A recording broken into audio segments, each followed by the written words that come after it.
Hey, Larkin Rose here. Wanted to give an update on the interactive project thing I'm working on, which unfortunately doesn't have a title I like quite yet. Um, could talk about this for hours, but I want to make this as quick and succinct as possible, so I will break it down into chunks. First of all, the problem, statism, authoritarianism, the idea that legalizing evil makes it good. Not only does it make otherwise decent people implement and enforce immoral, violent aggression in the name of law enforcement, but it makes most of the victims go along with it and feel an obligation to basically fund authoritarian empires and go along with stupid laws and oppressive garbage and cooperate. So the problem is not a particular regime, the problem is the belief in authority in people's heads. If that changes, the regimes end. Battling one regime at a time and dealing with it on a practical basis doesn't do any good, including revolution doesn't do any good as long as people believe in authority. They're just going to build a new one. So, ending the belief in authoritarianism in the general public is the only solution, the only long-term solution to tyranny and oppression. Now, there are challenges to getting this done if you approach it from a practical standpoint and say, well, we think that arranging society on a voluntary basis without a ruling class would work better than having a ruling class as we have now. That approach doesn't work on very many people for several reasons. First of all, people are scared of the unknown. They're familiar with government. They don't know what there would be without it.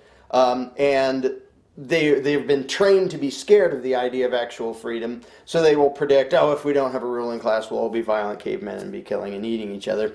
And trying to have them understand economics and cause and effect takes a lot of effort. Every once in a while, somebody will understand it from that, from using that approach. But in my experience, that hasn't been very often. Incidentally, I'm basing what I'm talking about now in this project on almost 2 decades worth of personal experience of talking to statists. And I used to be a statist, of course, almost everyone was.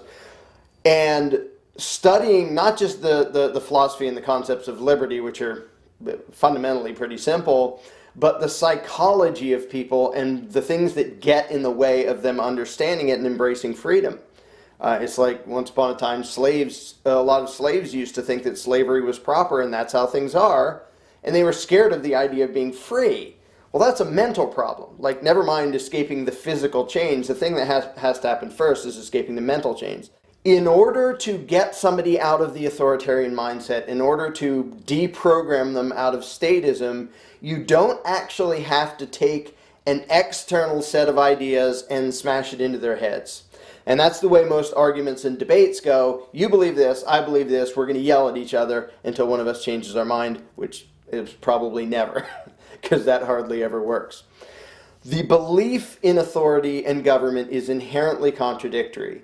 In any individual, just by asking them questions about what they believe and what they advocate, I can lead them to contradictions inside their own head. Up until now, up until this project, the best scenario, the best situation I can think of for getting someone to question and give up their authoritarian indoctrination is a one-on-one discussion where they're actually open to thinking about things and it's calm, it's not adversarial, it's just discussing things. And I've done that with a lot of people. I've also done a lot of adversarial debates and arguments and, a whole range of different exchanges, one-on-one or one-on-100 or whatever. Until now, the best setting was somebody willing to sit down and think about things. Well, that isn't a very big percentage of the population that's willing to do that. And there's a very limited number of times that can be done. I'm me, there's a lot of other voluntarists, but if we're talking to the 7 billion statists out there, one at a time on a one-on-one personal basis, it's going to take forever to make a real dent in the mentality of the population of the world. And having a little handful of voluntarists here isn't going to help much if there's a whole world of statists with tanks and bombers that say, oh, nasty voluntarists, let's go blow them up. We have to get the numbers. Until now, until recently, I assumed that there wasn't really a way to replicate what I did in person, which is walk people through these lines of questioning, because they'll bring up concerns and they'll answer different ways, but I can always lead them to the contradictions inside their own head. And I don't even have to point out the contradictions. in their own head. So now I'm going to get into what this project actually does, because it is several steps better than the best one-on-one discussion could ever be, like the best one-on-one discussions I've ever had with people. The success rate I've found when it can actually be one-on-one and calm and not adversarial is pretty dang high. Well, this project will be way better than that. And the important thing is it can be replicated for 7 billion people at a time. And each person, it's a unique experience. It's not somebody just listening to a speech or reading a book or watching a video. It's actually an interactive thing where they guide the direction of the discussion, where their answers and their beliefs and their preferences and their values are the deciding factor in what they're going to advocate and believe in. So this project is going to be basically a discussion that anybody can do online, on their computer, on their iPhone, on their whatever, anything that it connects to the internet, and it's a back and forth discussion. Now, there are a lot of things about this that are not just philosophy, because if you tell somebody, hey, let's have a philosophical discussion, 99% of the world already tunes out. They don't care, they don't want to hear about it. They don't want to think about anything that's too inconvenient. This thing will sort of have the visuals of a video game. It will take place in a three-dimensional world, and it's very important that there are interesting visuals for people to follow along while they're thinking about things. So this thing is very visual. It takes place in a three-dimensional world. I'll show some examples of a thing I did ages ago that has nothing to do with this project, but it shows the computer-generated virtual reality and how you move around in the world. But this thing will basically be a model of the inside of your own brain. It's basically inviting the person to take a tour of their own brain and their own belief system. And it doesn't quite put it this way, but the goal being to see if there are contradictions that are making you, the user, not be in line with what you actually want, with what you actually believe. And so the tone of it throughout is not your belief system sucks, you're a bad person. The tone is there may be things that you've been raised to believe which actually get in the way of your goodness and your virtue and your good intentions and what you want the world to be. There's two huge amounts of work that have to be put into this. One is the flow chart. It's like an if-then chart. It's basically, it will ask a question and they can answer yes or they can answer no, or they can ask for elaboration, or there's some other options. But basically it breaks it down to simple things and then they answer yes or no. And there's a flow chart. So, well, if they answer yes, well, then the next question is this, and then it's yes or no, and the next yes. So it's a flow chart that spreads out so anybody can answer any of the questions any way they want. And for any individual user, it feels like a linear back and forth discussion that follows. Each question depends upon the last answer he gave. And so you have this big flow chart and all the directions it can go, but for any given individual, it'll go one way and it'll feel like a back and forth discussion. I already have a narrator, female narrator with a nice voice, because psychologically that makes a huge difference. People are less likely to feel argumentative, having this calm discussion with a female narrator voice than they are with me, for example. People are familiar with the video, The Philosophy of Liberty, which has been around forever. I think one of the brilliant things about that is it breaks it down into these simple little cartoon character representations and explains liberty and self-ownership in a way that you kind of can't miss. It's the visuals are memorable, very simple, but very memorable, and it just makes the concept so clear.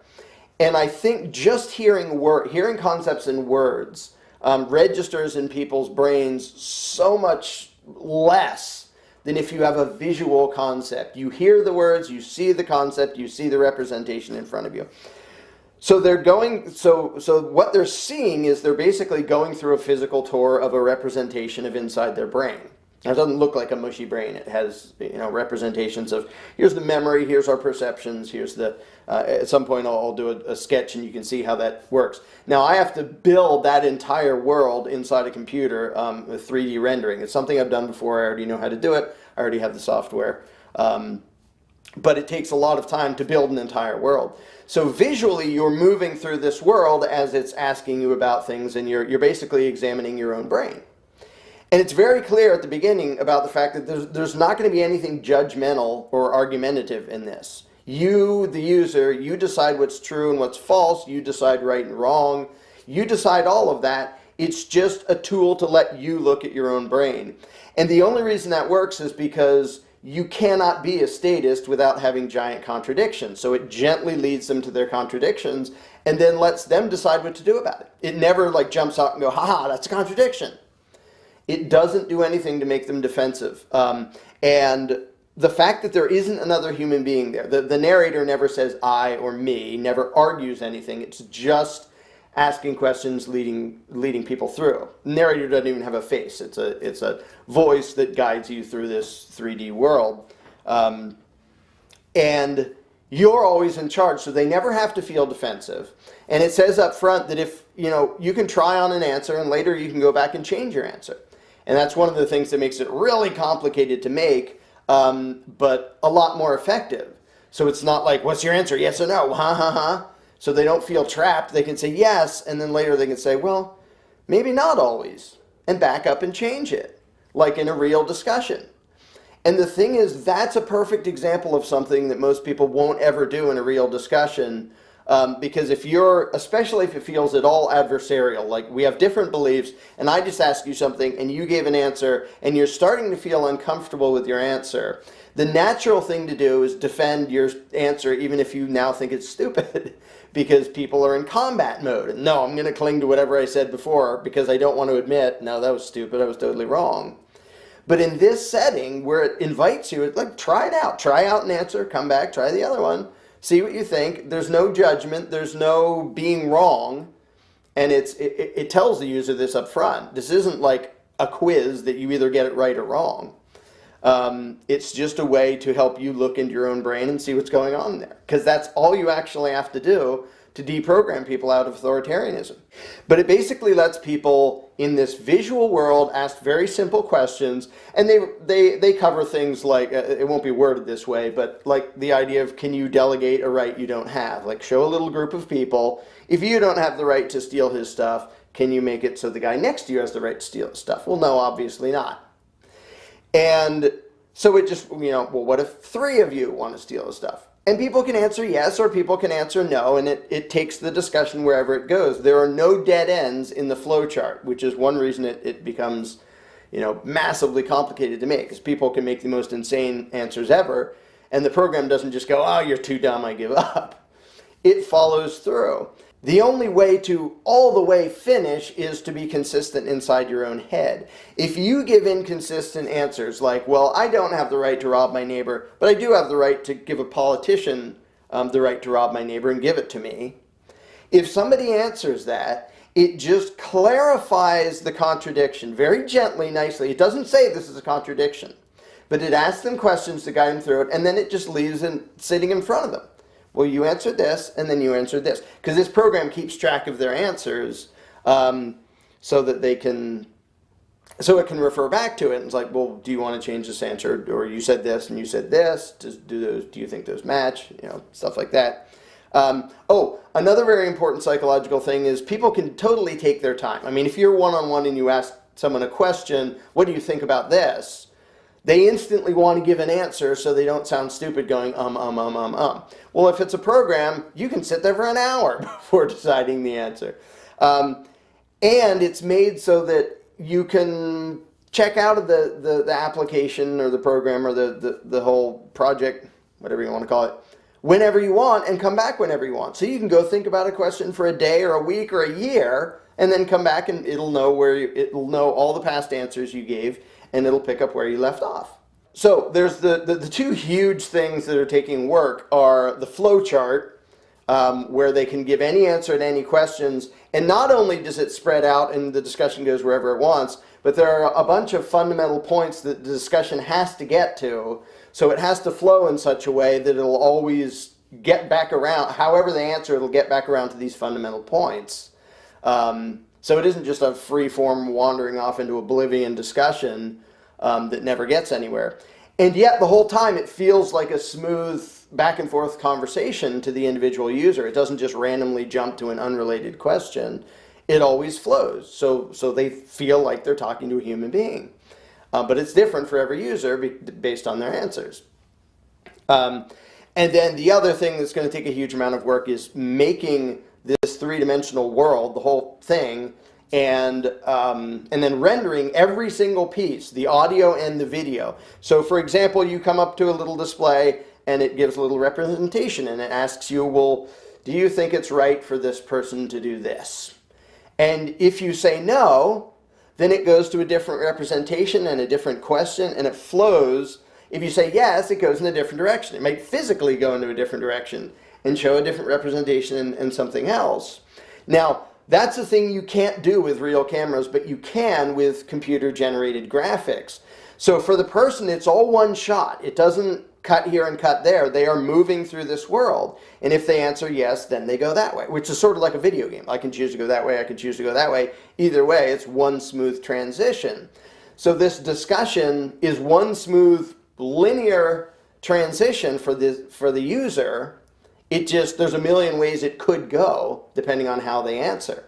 So far, I've designed the world. I haven't put it into the computer, but I finally came up with a design I actually like for the entire world. It involves our subconscious, it involves our memory, it involves our senses, our eyes, our ears, the sensory input, our perceptions and how they change what we're seeing, how the memory changes that. So it's built a little bit like a factory where everything, like memory has an input on our perceptions have an input on our, what we're seeing before it gets to our conscious brain, and how it sort of sometimes distorts what we think we're seeing, what we think we're understanding, what's going on.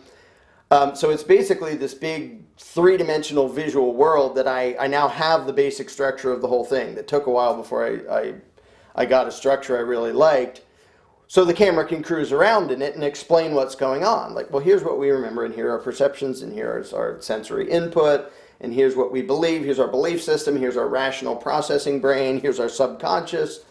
All of them like different shapes and images and colors and textures and stuff to keep it clear in people's heads. Again, it's one of those things that's ridiculously complicated to make, but it feels really simple and straightforward for the user who does it. To him, it's just a back and forth discussion in this cool 3D world where he talks about concepts and he examines his own thought process. I'm not saying it's wrong to argue the practical side or, have those debates or those concepts, but we have to keep in mind human psychology. And if we can't get past all the psychological hurdles to people thinking about this, we lose. It doesn't matter that we have reason and morality on our side. We freaking lose if we can't get people to think about it.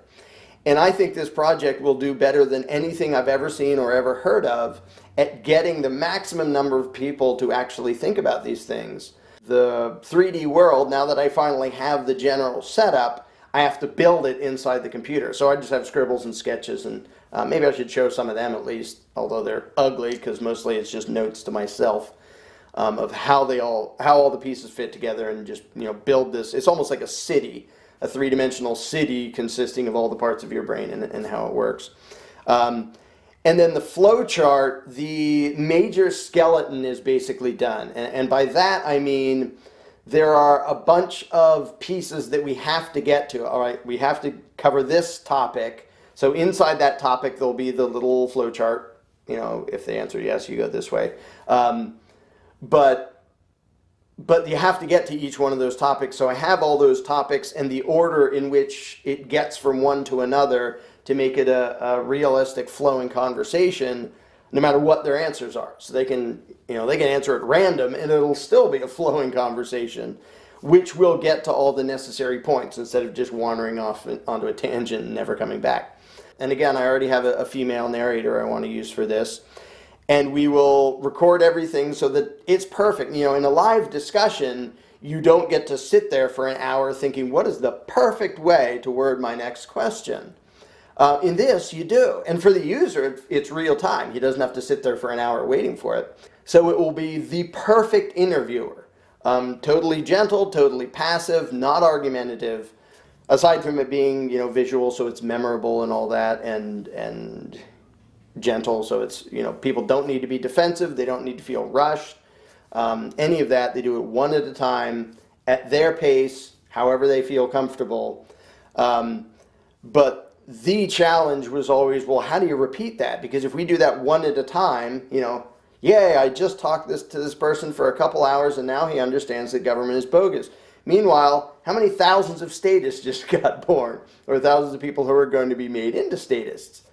We're kind of doomed. And it is spreading quickly, so we're not really completely doomed.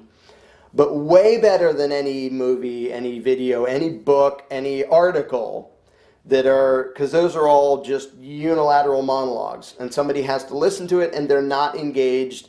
And they can decide to pay attention if they want to, if they're interested. But it isn't really them. They're not in charge. It's somebody lecturing at them. And people naturally feel like, well, I have my belief system and you're throwing your belief system at me, so I'm going to be on the defensive because your belief system isn't mine. Well, this thing just completely doesn't end around and said, we're only talking about your system. There won't be an external belief system thrown at you here. This is just a way for you to look at your own. So I know how to do it. I already have the software. I don't need any of that. I don't need any of the equipment. And I can do it myself, but it will take a lot of time and effort because I want it to look really good. I want it to look like a studio quality movie that you're going through. And even down to having a music soundtrack, and I have the stuff to do that, so that it feels like a three-dimensional virtual reality movie, only you're guiding where it goes because you're the one answering the questions, and that determines where it physically goes inside this world and where the discussion goes, and what the next question is and all of that. So that's the situation. Again, it's a massive project, and for a while it got bigger the more I thought about it. But I have made a bunch of progress now, and I will keep working on it as fast as I can, as much as I can, depending on how much time and energy I have to put into other stuff to make money and pay bills and stuff. But I really think, and I would never do a project this enormous if I didn't, because it'll be another year before this thing is done. If I didn't believe that it really will be more effective than a one-on-one discussion, than me having a one-on-one discussion with somebody. Having 20 years of experience doing that, this will still be worlds ahead of that and way better than that. And instead of one person doing it at a time, 7 billion people could do it at a time. One of the main goals is to have it be so interesting and fun and stuff that people tell other people about it, so you don't have to advertise. Oh, it's free to everybody too. Anybody can just get it and do it for free. But I want people to go, this is so interesting, here, check this out. And people who are already voluntarists can say, here, just do this. Like, you don't have to argue with me and throw things at me and tell me how the world will come to an end without a ruling class. Just do this thing and examine your own belief system and then get back to me and tell me what you think. It can be totally passive invitation. It's not, this will prove you wrong, because that's not at all what it does. So, all right, that's enough ranting for now, but that's where the project stands and kind of what it's all about. Again, there are a million little details because each little thing takes into account psychology and what makes people's brains shut down and what makes people's brain open up so they can think about stuff. It won't have a 100% success rate because there's a lot of boneheads out there who don't want to think and never will. But I think it'll have a way higher success rate than anything else that I've ever heard of or ever seen.